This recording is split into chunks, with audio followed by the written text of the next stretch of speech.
बिस्मिल्लाहिर्रहमानिर्रहीम। अस्सलाम वालेकुम। Welcome to my YouTube channel. I am Maria Gujar. मेरा आज का लेक्चर 8th क्लास की math exercise number 2.2 question number 8 पर है। क्वेश्चन नंबर 8 में आपको पढ़ते हैं कि वो हमसे पूछना क्या चाह रहा है। आप स्टेटमेंट देखिएगा। कहते हैं find the indicated term of the arithmetic sequence. आपको कहते हैं कि आपको अरिथमेटिक सीक्वेंस की टर्म को इंडिकेट करना है, टर्म की पहचान करनी है। जो हम टर्म आपको कहेंगे कि ये इस टर्म का क्या आंसर आता है, उसकी आपने पहचान करनी है। इंडिकेटेड मीन पहचान करना। अब आपको जो गिवन डाटा में दिया हुआ है, फर्स्ट क्वेश्चन है, उसमें कहते हैं अगर आपके पास ए 5 के इक्वल है, डिफरेंस आपके पास 3 के इक्वल है और आपने 6 टर्म फाइंड आउट करनी है। ए 6 का मतलब यहाँ पर है कि आपकी 6 टर्म कौन सी होगी अगर ये दोनों चीजें गिवन दी हुई हैं। तो बच्चों, ये आपने टर्म निकालने के लिए आपको अरिथमेटिक सीक्वेंस की जनरल टर्म यूज करनी होगी। इसके रिलेटेड 4 पार्ट्स हैं और चारों का मेथड सेम होगा। चारों में आपने यही काम करना है। जनरल टर्म अरिथमेटिक सीक्वेंस की क्या होती है? वो हमारे पास होती है an is equal to a1 plus n-1 into D. an यहाँ पर अगर हम कंपैरिजन करवाएं, यहाँ पर a6 लिखा हुआ है। अगर हम यहाँ इसका कंपैरिजन करवाएं an के साथ, तो अगर आप ये बात नोट करें, a के इक्वल है और यहाँ पर n किसके इक्वल होगा? अगर कंपैरिजन करवाएं तो n मेरे बच्चों 6 के इक्वल होगा। तो यहाँ से आपको पहचान हो गई कि आपने n की जगह क्या पुट करना है? 6। a6 is equal to a1 का क्या मतलब है? यहाँ पर जो आपको a गिवन दिया होगा वही हमारा a1 है। a हमारे पास क्या है जी? 5 प्लस n-1। n के जगह हमने क्या पुट किया है? 6। तो यहाँ पर भी क्या आ जाएगा? 6 - 1 इंटू डी की वैल्यू हमें गिवन दी हुई है, वो क्या दिया हुआ है? 3।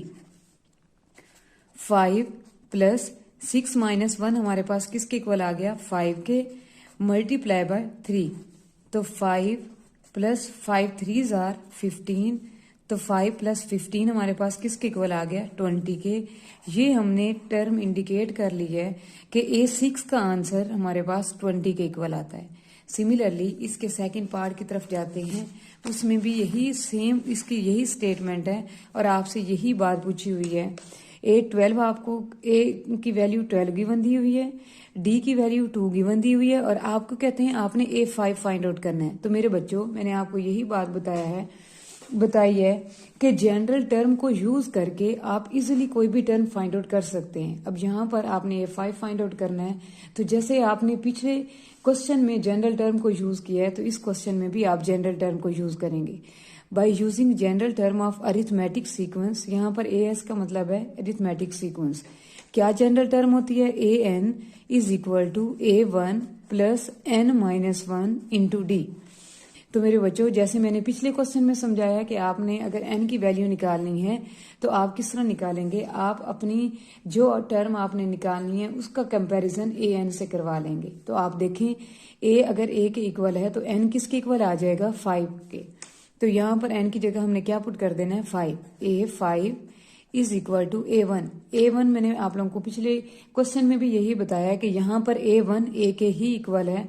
तो a1 मतलब हमारी यहाँ पर इसकी वैल्यू आ जाएगी 12 प्लस n की जगह हमने क्या पुट किया है? 5 - 1 और d की वैल्यू हमें गिवन दी हुई है, वो हमारे पास है 2। इसको सॉल्व करते हैं। 12 प्लस 5 - 1 4 मल्टीप्लाई बाय 2। इनके दरमियान में कोई साइन नहीं है, तो जिन टर्म्स के दरमियान में कोई साइन ना हो उनको मल्टीप्लाई करवाते हैं। तो क्या आ गया मेरे बच्चों? 12 प्लस 4 2s आर 8। 12 प्लस 8 हमारे पास किसके इक्वल आ गया? 20 के। ये हमारे पास a5 टर्म आ गई।